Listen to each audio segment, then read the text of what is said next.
नाज़रीन, नेतन्याहू ने अब ओपनली ये डिक्लेयर कर दिया है कि वो गजा को ऑक्युपाई करने जा रहा है। यानी पिछले 3-4 दिन से हम मीडिया की जो रिपोर्ट्स हैं वो आपके सामने रख रहे थे कि ये मीटिंग्स हो रही हैं, ये इरादा किया जा रहा है और गजा को ऑक्युपाई करने जा रहा है इजराइल। लेकिन अब नेतन्याहू ने खुद ही ये अनाउंस कर दिया है ऑफिशियली, और अब उसने इंटरव्यूज भी देना शुरू कर दिए हैं नैरेटिव बनाने के लिए। अमेरिकन मीडिया को इंटरव्यूज दिए जा रहे हैं, यूरोपियन मीडिया को इंटरव्यूज दिए जा रहे हैं, इवन इंडियन मीडिया को भी नेतन्याहू की जानिब से जब इंटरव्यूज दिए गए हैं। और ये जो गजा की ऑक्युपेशन है, जो कि हमेशा से उनका मंसूबा था, जब 7 अक्टूबर के बाद इस जहरियत का आगाज होता है तो फ्रॉम द डे फर्स्ट उनका ये मंसूबा यही बुनियादी था। लेकिन अब उसकी जो आखिरी स्टेज है वो हम देखने जा रहे हैं, जो कि बहुत भयानक तरीन स्टेज होने वाली है। और आप यूं समझिए कि ये वो स्टेज होगी जिसमें ये विजिबल है कि पॉइंट ऑफ नो रिटर्न, मतलब ये विजिबल और जो आतिश फिशा फटने की स्टेज होगी। और ये जो मिडिल ईस्ट की रियासतें खामोश बैठी हैं, इनके पास भी कोई जवाब नहीं बचेगा, क्योंकि अभी तक ये यही जस्टिफिकेशंस दे रही हैं कि हम तो बात कर रहे हैं, ट्रम्प से बात कर रहे हैं, और बस अभी सीज फायर हुआ, कल नहीं हुआ तो परसों हुआ। तो ये इसी तरह की बातें कर रहे हैं, बस धूल झोंकने की जो है वो कोशिश कर रहे हैं। तो इसराइल जो है वो ये करने जा रहा है, और ये इतना भयानक है कि इसको हम बयान भी नहीं कर सकते हैं। लेकिन ये बहुत ही, यानी कि इसराइल ने एक तबाहकुन फैसला किया। ये वो लड़ाई है कि ग्रेटर इजराइल और नो इजराइल, ये वो लड़ाई है जिसका आखिरी स्टेज आप देखने जा रहे हैं।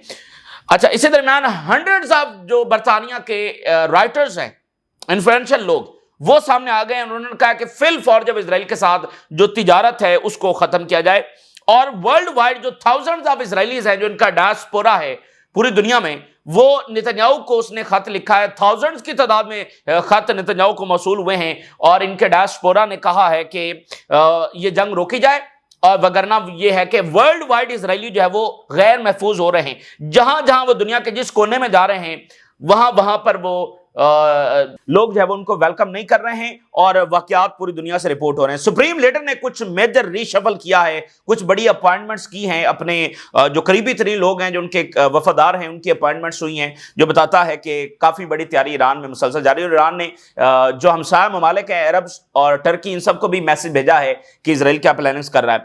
अच्छा, अब नाज़रीन, गजा की जानिब से कुछ देर पहले जो है वो रॉकेट्स फायर हुए, और यानी इसराइल इधर से ऑक्यूपेशन अनाउंस करने जा रहा है, अनाउंस कर दी है, और इसको एग्जीक्यूट करने जा रहा है। और उधर से हमास ने जब इसके जवाब में रॉकेट्स जो है वो फायर किए हैं, और उन्होंने बताया है कि वो अभी भी वहां पर मौजूद हैं, और एक ऐसी सूरत हाल में अभी तक मौजूद हैं कि जब वो वॉर नहीं लड़ रहे, वो जेनोसाइड को फेस कर रहे हैं। उन्होंने ये रॉकेट्स फायर करके मैसेज दिया है, और ये मैसेज दुनिया को है, और जिसने अपने आंख और कान बंद किए हुए फलस्तीनियों से, और फलस्तीनियों की जो दुख तकलीफ और चीखें हैं वो दुनिया को नजर नहीं आती। और दुनिया ने सिस्टमेटिकली जो है वो रिफ्यूज किया है फलस्तीनियों की मदद करने को। यानी हर किसी ने अपना अपना जवाब बताया कि नहीं, ये हम अब इसमें क्या कर सकते हैं। सिस्टमेटिकली जो है वो फलस्तीनियों को जब इग्नोर किया है उनकी मदद करने को।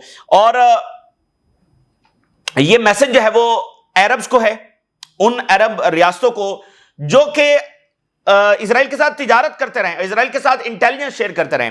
फलस्तीनियों की जो सबसे बड़ी ट्रेजेडी है, वो सबसे बड़ी ट्रेजेडी उनके लिए यह है कि उनकी कौम ने, यानी अरब्स ने, बाकी अरब ममालिक ने इवन अपनी जो पावर है उसको अटेम्प्ट ही नहीं किया है इजराइल के खिलाफ।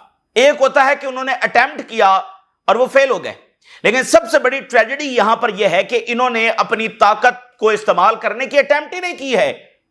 बस वो जो चीजें वो फैसला ऑलरेडी कर चुके थे अब्राहम अकॉर्ड की सूरत में, वो उसी पर बैठे रहे। वो इजरायली एम्बेसडर्स को लेकर बैठे रहे हैं, वो इजराइल के साथ उसी तरह तिजारत करते रहे, वो इजराइल के साथ उसी तरह इंटेलिजेंस शेयर करते रहे। उन्होंने ऑलरेडी जो प्लानिंग था उसी के मुताबिक चलते रहे। उन्होंने अपनी ताकत को, अपनी लेवरेज को इवन अटेम्प्ट ही नहीं की है कि वो दो टोक अंदाज में अमेरिका को कहें या दो टोक अंदाज में इजराइल को कहें कि इसको जो है वो रोको, वगैरह हम ये इकदाम उठाएंगे।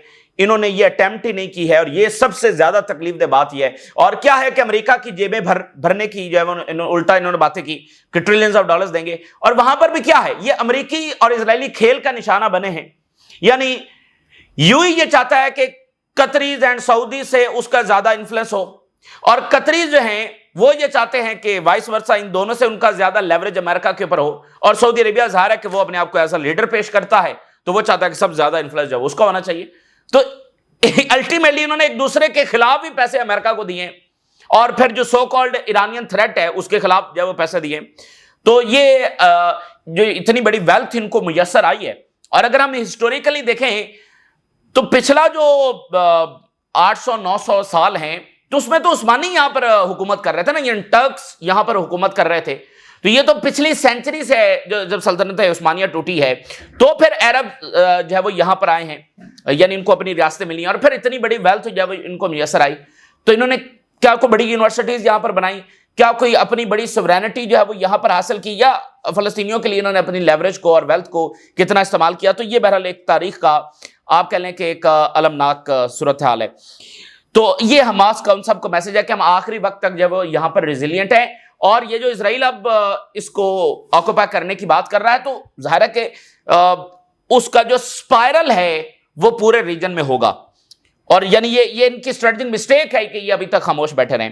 اب جو اسکاٹش گورنمنٹ ہے وہ سامنے آئی ہے, and Scottish government considering boycott of Israel for genocide. Scotland جو ہے وہ یونائٹڈ کنگڈم کا حصہ ہے, یو کے کا حصہ ہے, اور اسکاٹ لینڈ میں آلریڈی ایک تحریک جاری ہے آزادی کی. جیسے آئرلینڈ وہ بھی یو کے کا حصہ تھا تو آئرلینڈ الگ ملک بن گیا, تو اب اسکاٹ لینڈ میں بھی یہ آزادی کی تحریک جاری ہے. لیکن ابھی تک اس میں مطلب یو کے کو بڑا دھچکا ہوگا اگر اسکاٹ لینڈ جب وہ الگ ہو جاتا ہے. تو دیکھیں نا کہ وہاں پر آلریڈی ڈویژنز ہیں. تو فلسطین کی وجہ سے اسکاٹ لینڈ اور یو کے کی جو فیڈرل گورنمنٹ ہے اس کے درمیان کافی تضاد ہے. وہ کہہ رہے ہیں کہ آپ زیادہ ایکشن کیوں نہیں لے رہے. اسکاٹ لینڈ نے کافی باری ادھر فیڈرل کو لکھا ہے, تو اب وہ اسکاٹ لینڈ خود بڑا اقدام اٹھانے جا رہا ہے. The Scottish government is considering a formal boycott of Israel. اور یہ جو boycott and divestment movement ہے which mirror the international boycott of apartheid South Africa. جب ساؤتھ افریقہ کی کالونی کے خلاف تحریک چل رہی تھی تو یہ اسی کا ایک مثال ہے, ٹھیک ہے نا. تو دیکھیں نا کہ اب برطانیہ ہے وہ کوشش کر رہا ہے کہ اسکاٹ لینڈ الگ نہ ہو. تو اب ان کے اختلافات میں ایک نیا اضافہ جب فلسطین کی وجہ سے ہو گیا, کیونکہ یو کے فیڈرل کی جو پالیسی ہے وہ الگ ہے, لنڈن کی پالیسی الگ ہے, اور اسکاٹ لینڈ کی پالیسی الگ ہے. 200 برٹش رائٹر جو ہے انہوں نے ڈیمانڈ کیا ہے کہ فوری طور پر اسرائیل کے ساتھ جو تجارت ہے وہ ختم کی جائے until food reaches Gaza. 200 British writers demand that the world's people and governments halt trade with Israel until food reach. نہ صرف انہوں نے برطانوی گورنمنٹ سے یہ مطالبہ کیا ہے بلکہ دنیا بھر کے لوگوں سے مطالبہ کیا ہے, اور دنیا بھر کی گورنمنٹ سے, یورپ کی گورنمنٹ سے یہ مطالبہ کیا ہے کہ جب تک وہاں پر سیز فائر اور امداد پہنچ نہیں جاتی تب تک اسرائیل کے ساتھ مکمل طور پر جب وہ تعلقات ختم کیے جائیں, تجارت ختم کی جائے اور بائیکاٹ کیا جائے. برطانیہ کے جو ایمبیسڈر ہیں وہ پہنچے ہیں اسرائیل, اور وہ کہہ رہے ہیں کہ British ambassador to Israel expanding the war in Gaza would be a huge mistake. Gaza پر آکوپیشن کی طرف جانا اور ایکسپینڈ کرنا اگریشن کو, یہ اسرائیل کی سب سے بڑی جو ہے وہ غلطی ثابت ہوگی. اسی درمیان ناظرین ایک اور تبدیلی یہ ہے کہ یورپی یونین کے جو سینئر آفیشلز ہیں, high level high ranking officials, انہوں نے پہلی بار اس کو جینوسائیڈ ڈکلیئر کرنا شروع کر دیا ہے. Senior European Union officials accuse Israel of genocide in Gaza, اور the first European Union officials to publicly diverge from the bloc official position on the war. یعنی جو یورپی یونین کی official position ہے ابھی تک انہوں نے جینوسائیڈ ڈکلیئر نہیں کیا, اوورآل وہ اس کو سیلف ڈیفینس ہی کہتے ہیں. تو یہ یعنی مین نمبر 1 سے نیچے نمبر 2 نمبر 3 وہ جو ہے وہ اس کو جینوسائیڈ کہنا شروع ہو گئے. سیکنڈ ہائیسٹ رینکنگ آفیشل جو ہے انہوں نے بھی اس کو جینوسائیڈ سے ریزمبل کر دیا ہے. یعنی نمبر 1 کے اوپر تو ارسلا ہے نا, تو نمبر 2 جو ہیں انہوں نے اس کو کہہ دیا ہے. And these remarks mark a rare and significant breach from the European Union Commission cautious of language regarding the war in Gaza. تو جیسے یورپی یونین جب وہ بڑی احتیاط سے اپنی لینگویج استعمال کرتا ہے جب اسے اسرائیل کے بارے میں بات کرنی ہو, جب رشیا کے بارے میں بات کرنی ہو تو وہ ہر بری زبان ادھر استعمال کریں گے, لیکن ادھر الفاظ کا چناؤ بڑا محتاط انداز میں کریں گے, جینوسائیڈ کا لفظ استعمال نہیں کریں گے, یہی ان کے میڈیا میں بھی. تو یہ یعنی ایک بڑی تبدیلی یورپی یونین میں. اچھا, اسی درمیان جو ہے وہ تھاؤزنڈز آف لیٹرز نیتنیاہو کو ریسیو ہوئے ہیں اسرائیل کے اندر سے نہیں, پوری دنیا سے.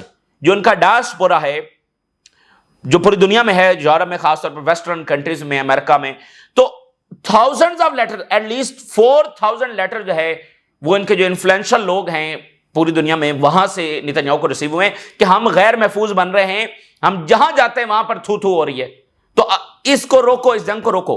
Harrods, 1,000 sign letter warning Netanyahu that his government is causing lasting damage. एक ऐसा डैमेज जो बहुत देर पर होगा और उसको खत्म करने में पता नहीं सेंचुरीज लग जाएंगी. More than 4,000 from diaspora communities worldwide among the prominent philanthropists, rabbis as well as इसमें गवर्नमेंट मिनिस्टर्स फॉर्मर वो भी शामिल हैं, signed a letter or sent on Netanyahu warning that his government policies and rhetoric are causing lasting damage. यानी उसमें इनके rabies भी हैं जो मजहबी स्कॉलर्स हैं, फिलंथ्रोपिस्ट हैं, प्रोमिनेंट लोग बाकी हैं, फॉर्मर गवर्नमेंट मिनिस्टर्स हैं. तो ये एक गैर मामूली बात है कि ये बात तो इस्टेब्लिश है कि ये रास्ता इजराइल की तबाही का रास्ता है, ये बात तो इस्टेब्लिश है और उन्हीं के लोगों से इस्टेब्लिश है. लेकिन सवाल यह है कि क्या ये बात नेतन्याहू को रोकेगी, स्मोट्रिच और बेन गवर को रोकेगी? नहीं, क्योंकि अभी तक ट्रंप रोकने के लिए तैयार नहीं है. तो इसलिए ये बातें तो ठीक हैं और रिजल्ट भी अल्टीमेटली यही निकलेगा, लेकिन फिलहाल ये बातें नेतन्याहू को रोक नहीं सकती हैं. तो ये आर पार की लड़ाई है, हमने पहले दिन से ये एस्टिमेट किया और अनफॉर्चुनेटली ये ऐसा ही साबित हुआ. तो ये आर पार की लड़ाई है. अच्छा, ईरान से क्या खबरें हैं? आयतुल्ला खामनाई ने जो लरिजानी हैं उनको रिप्रेजेंटेटिव बनाया है, जो सुप्रीम काउंसिल है, सुप्रीम सिक्योरिटी बॉडी है. ये आज कंफर्म हुआ है कि सुप्रीम लीडर ने उनको अपॉइंट किया है. और ईरान के आर्मी चीफ कह रहे हैं कि Iran has complete deterrence power and IRGC was decisive response to any US and Israeli aggression. तो बार बार वहां से ये बात सामने आ रही है और वो तैयारियां कर रहे हैं. जैसे अली लरिजानी जो बहुत करीब हैं सुप्रीम लीडर के, उनको सुप्रीम जो काउंसिल है उसका हेड बनाना ये बता रहा है कि चूंकि इजराइल असैसिनेशंस अटेम्प्ट्स करेगा तो यानी जो अहम बॉडीज हैं जहां से फैसले होने हैं वो कहीं पर कोई ऐसा गैप ना आए फैसलों के हवाले से. जो बॉस्टन कंसल्टेंट ग्रुप है जिसने GHF बनाई और आगे जो है वो डिस्प्लेस करने का इरादा रखता है, उसने आज एक रिपोर्ट जारी कर दी है जिसके मुताबिक ये ग्रुप जो है UAE, सोमालिया, सोमालीलैंड और दीगर मुल्कों में फलस्तीनियों को डिस्प्लेस करने का इरादा रखता है और उसके बाकायदा प्लानिंग्स भी बना चुका है. BCJ यानी Boston consultant group consults model relocating Gazans to Somalia, यानी बाकायदा इन्होंने मॉडल्स तैयार किए हुए हैं, यानी कि इनको सोमालिया में कैसे भेजना है, UAE में कैसे भेजना है, फलाने मुल्क में कैसे भेजना है. सोमालिया है और सोमालिया का जो ब्रेक अवे रीजन है यानी सोमालीलैंड, जिसके बारे में हम बता चुके हैं, जिसकी ताइवान के साथ डील हुई है, जिसकी अमेरिका के साथ डील चल रही है. अमेरिका वहां पर बेसिस बनाना चाह रहा है और सोमालीलैंड कह रहा है कि ठीक है, इसके बदले में मुझे एज अ अलग कंट्री रिकॉग्नाइज कर लो, जिसको अभी तक दुनिया रिकॉग्नाइज करती नहीं है. तो सोमालीलैंड वो ग्रेट गेम का हिस्सा. तो सोमालीलैंड में और सोमालिया दोनों मुल्कों में वहां पर भेजना, UAE में. अब UAE में बड़ा अजीब सी बात है, और फिर इजिप्ट में और फिर जॉर्डन में. ये बाकायदा बोस्टन कंसल्टेंट ग्रुप जो है वो नक्शे बनाकर, मॉडल्स बनाकर बैठा हुआ है कि कितने लोगों को यहां पर कैसे कश्तियों में बिठाकर कैसे भेजना है. The model was created on behalf of the Israeli businessman involved in the post war planning of Gaza. तो सबसे पीछे यानी बड़ा इजरायली बिजनेसमैन, और डेफिनेटली वो उसके पास किसी और मुल्क की नेशनैलिटी भी होगी. Hundreds of thousands of Gazan जो है वो रेलोकेट किए जाएंगे, यानी लाखों की तादाद में. और उनके मुताबिक कम से कम 25% गाजा की जो पॉपुलेशन है उनको भेजा जाएगा एंड विल नेवर रिटर्न. और टीम ने कल, अच्छा ये बड़ी इंपॉर्टेंट बात है, जो होस्ट कंट्रीज होंगे हर होस्ट कंट्री को $4.7 बिलियन दिए जाएंगे, यानी ये बाकायदा फलस्तीनियों का सौदा है. $4.7 बिलियन में फलस्तीनियों को बेचा जाएगा और 4 ईयर्स के अंदर ये रकम उनको दी जाएगी. The relocation was framed as temporary and voluntary, और इसको एज इस तरह से बयान किया जाएगा, ये तो खुद छोड़कर जाना चाहते हैं. टेम्परेरी और या ये बड़ी इंपॉर्टेंट, टेम्परेरी क्या हम तो आर्जी तौर पर भेज रहे हैं. तो वो जो इन्होंने 48 में भेजे थे वो भी आर्जी थे, अभी तक वो वापस नहीं आ सके. अमेरिका और इजराइल दोनों ने अप्रोच किया है ईस्ट अफ्रीकन नेशंस को, इसलिए हम आपको कहते हैं कि अफ्रीका की जो ग्रेट गेम है उसको आप इस सारे मामले से दूर नहीं कर सकते. तो वो सोमालीलैंड, उसको बेसिस का मामला, लेकिन बेसिस के साथ ये चीज भी डिस्कस हो रही है تو افریقہ میں اسرائیل اور امریکہ دونوں نے ان ملکوں کو اپروچ کیا، اور وہاں پر چونکہ کہیں خانہ جنگی ہے، کوئی ملک الگ ٹوٹا ہوا ہے جس کو دنیا ریکگنائز نہیں کرتی، وہاں پر جو گورنمنٹ ہے وہ لیجیٹیمیٹ نہیں ہے، تو یہ اپنا کام ان سے نکلوانا چاہتے ہیں۔ امنگ دوز جو ہے وہ ڈسکشن ہوئی بٹوین یو ایس آفیشلز اور صومالی لینڈ کے درمیان، who reportedly involved potential US military base in exchange for recognizing Somali land's statehood۔ امریکی بیسز وہاں پر ہوں گی، فلسطینیوں کو وہاں پر یہ قبول کریں گے اور بدلے میں امریکہ اس کو ریکگنائز کرے گا۔ اور اسی درمیان ڈونلڈ ٹرمپ نے کہا کہ وہ ایجپٹ اور جارڈن کے ساتھ بھی ٹاکس کر رہا ہے کہ وہ فلسطینیوں کو ایبزارب کریں۔ ٹھیک ہے، تو یہ جناب علی ان کا پلان ہے۔ اور ٹرمپ کا بھی کچھ دیر پہلے ادھر نتنیاہو اناؤنس کر رہا ہے کہ غزہ کو آکوپائی کرے گا، تو ادھر ٹرمپ نے اناؤنس کیا ہے کہ it is very important to me that all Middle Eastern countries join Abraham Accords, تمام مڈل ایسٹ کے ممالک، تو اس میں تو ایران بھی آتا ہے، کہ وہ ابراہم اکارڈ کو جو ہے وہ قبول کریں۔ یعنی یہ بات سمجھ سے بالاتر ہے کہ غزہ پر بھی وہ قبضہ کریں گے، جینوسائیڈ بھی کر لی ہے، اس کے باوجود تو کیا یہ عرب ممالک ٹرمپ کو کہہ رہے ہیں کہ ٹھیک ہے جو ہو گیا سو ہو گیا، ٹھیک ہے ہم نارملائز پھر بھی کر لیں گے؟ دیکھیں نا، ابھی تک کسی ملک نے یہ تو اناؤنس نہیں کیا کہ جتنا کچھ ہو گیا ہے اب ہمارے پاس کوئی گنجائش نہیں ہے کہ ہم نارملائز کریں گے، اب ہمارے پاس کوئی گنجائش نہیں، ابھی تک تو ایسا کسی ملک نے اناؤنس نہیں کیا۔ تو یہ جو ملک ہیں ان کی ظاہری پوزیشن اس کا مطلب کچھ اور ہے اور باطنی پوزیشن کچھ اور ہے۔ تو ٹرمپ کہہ رہا ہے ابراہم اکارڈ پاسبل ہی نہیں ہے، یہ ملک جو بھی سوچتے رہے مڈل ایسٹ کے، پاسبل ہی نہیں ہے کہ وہاں پر اسرائیل اتنا ظلم کر چکا ہے اور مزید کرنے جا رہا ہے، اور یہ ابراہم اکارڈ یہ پاسبل نہیں ہے۔ پہلے دیکھیں، پہلے والا ابراہم اکارڈ فارغ ہو چکا ہے، تو نیا ابراہم اکارڈ کہاں سے ہوگا؟ پہلے والا تو فارغ ہو گیا۔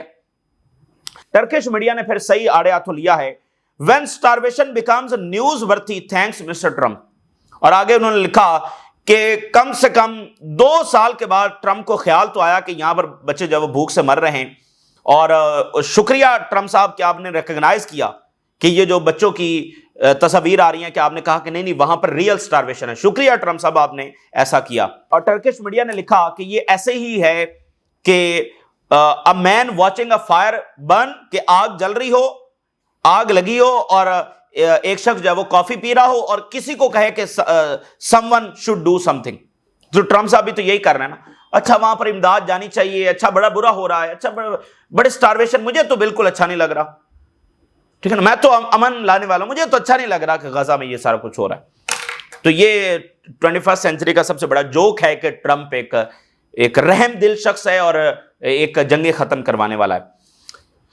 اب جناب علی یہ سٹیٹمنٹس دیکھتے جائیے جو نتنیاہو نے فاکس نیوز کو، چونکہ بہت بڑا وہاں پر سپورٹر ہے اسرائیلی نیریٹو کو بڑھانے کا، اور ہاکش اور ایران جنگ اور فلانی جنگ، یعنی فاکس نیوز کی آپ کو شہرت پتہ ہے، تو نتنیاہو اکثر انٹرویوز فاکس نیوز ہی کو دیتا ہے۔ تو ابھی اس نے فاکس نیوز کو انٹرویو دیا ہے، we intend to take control of the entire Gaza Strip but we do not want to keep it and govern. اعلان کر دیا غزہ کو آکوپائی کرنے کا، بڑی یہ غیر معمولی یعنی کہ ہارفک ڈیولپمنٹ ہے۔ اور اگلی آپ ذرا بیانیہ سنیے، ہم تو بس عارضی طور پر غزہ کو قبضہ کریں گے لیکن اس کو ہمیشہ رکھنے کا ہمارا کوئی ارادہ نہیں ہے۔ We intend to take full control of the Gaza Strip, Netanyahu. Iranian media, Israel to launch new phase of Gaza war after receiving U S green light. Netanyahu to Indian media, Israel will not annex Gaza Strip, will hand it over to temporary body. ہم نہیں رکھیں گے غزہ، ہم تو بس آگے کسی اور کو ٹیمپریری باڈی فلسطینی اتھارٹی کو دے دیں گے۔ اور انسٹیٹیوشنلائز اسٹارویشن ایز اسرائیل انیبلز ایڈ وائلنس۔ 700 فلسطینی شہید ہو گئے ہیں and injured in غازہ over past 24 hours. آپ ذرا اندازہ کریں، 700 فلسطینی، یعنی اسرائیل نے وہاں پر اب بمباری اور زیادہ تیز کر دیا ہے اور اس میں بڑی تعداد میں لوگ فاقوں سے بھی شہید ہو رہے ہیں۔ اچھا، اسرائیلی منسٹر جو سموترچ ہے، اس نے ابھی ایک تصویر جاری کی اور جس کے پیچھے دیوار پر لکھا ہوا تھا death to Arabs. Full occupation of Gaza means bloodiest stage of the genocide, یہ الجزیرہ لکھ رہا ہے۔ فل آکوپیشن کا مطلب یہ ہے کہ bloodiest stage of the genocide, یہ الجزیرہ رپورٹ کر رہا ہے۔ Israel plans to occupy Gaza city and force civilians out. اب ذرا لائن سنیے اور اس کے بعد مجھے بتائیے کہ ان کی ٹریلینز آف ڈالرز کی ویلتھ جو ان کے حصے میں آئی اور ان کو ایک بار پھر اقتدار میسر آیا آفٹر مینی سینچریز، ہم عربز کی بات کر رہے ہیں، ان کو آفٹر مینی سینچریز یہ اقتدار ملا ہے۔ یہ ہیڈ لائن ذرا دیکھیے، Starving Palestinian children do not cry because they cannot cry. जो starving Palestinian children हैं वो रोते नहीं हैं क्योंकि वो रो नहीं सकते हैं। यानी आप मुझे बता दें कि इसको कैसे बयान करेंगे। रोज चूंकि हम ये खबरें देख रहे हैं तो हमारा भी बेइज्जती का लेवल एक अगली सतह पर पहुंच चुका है। यानी आज की 21st सेंचुरी में हम क्या बात कर रहे हैं कि गजा में जिसके बाहर हजारों ट्रक्स खड़े हैं जिसमें खाना जाया हो रहा है। अब ये रोजाना की बातें कितनी बेमानी हो गई हैं और कितनी मामूल सी हो गई हैं, लेकिन ये इस सेंचुरी का कितना बड़ा धब्बा है जो इंसानियत ने अपने मत्थे ले लिया है और मिडल ईस्ट की हुकूमतों ने अपने मत्थे लिया है। ना इनके रिलीजन की ये हिदायत थी कि ये ऐसा करते, ना इनकी वैल्यूज ये थी, ना ये मॉरली सही था, ना ये स्ट्रेटेजिकली सही था। ये पता नहीं क्या था जो इन्होंने ये पॉलिसी परसू की है।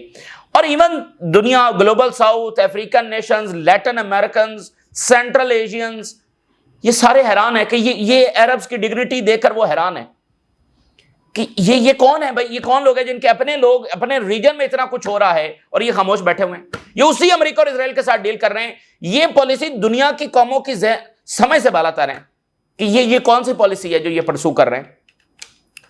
यानी फलस्तीनी बच्चे रोते नहीं हैं क्योंकि वो रो नहीं सकते हैं। देखना, बस उनकी सांस चल रही है, बस उनकी सांस चल रही है। वो ना बात कर सकते हैं, ना कुछ कह सकते हैं, ना रो सकते हैं, ना सो सकते हैं। यानी ये फलस्तीनी बच्चे रो नहीं सकते। तो ये जनाब खामोशी के साथ बैठे हुए हैं। तो असल जिम्मेदारी तो इधर है। और यकीन मानिए कोई इजराइल ना बहादुर है, ना इजराइल की कोई ऐसी ताकत है।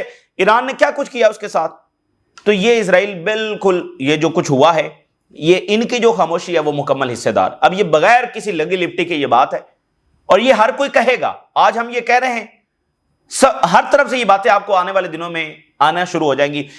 जो नहीं भी कहते हैं ना, वो भी आप आहिस्ता आहिस्ता जो वो कहना शुरू कर देंगे। ये असल में इनकी खामोशी है जिसने अलाउ किया है इजराइल को टू कंटिन्यू। तो इनको ये सूट नहीं करता था, किसी अंदाज में ये सूट नहीं करता था। Palestinian football icon killed while waiting for food in Gaza. एक फलस्तीनी फुटबॉल प्लेयर गजा में एड लेते हुए वो भी जो है वो शहीद हो गया।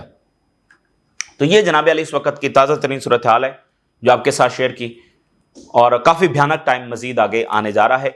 आपने राज रोगा कर इजाज़त दी। अल्लाह हाफिज़।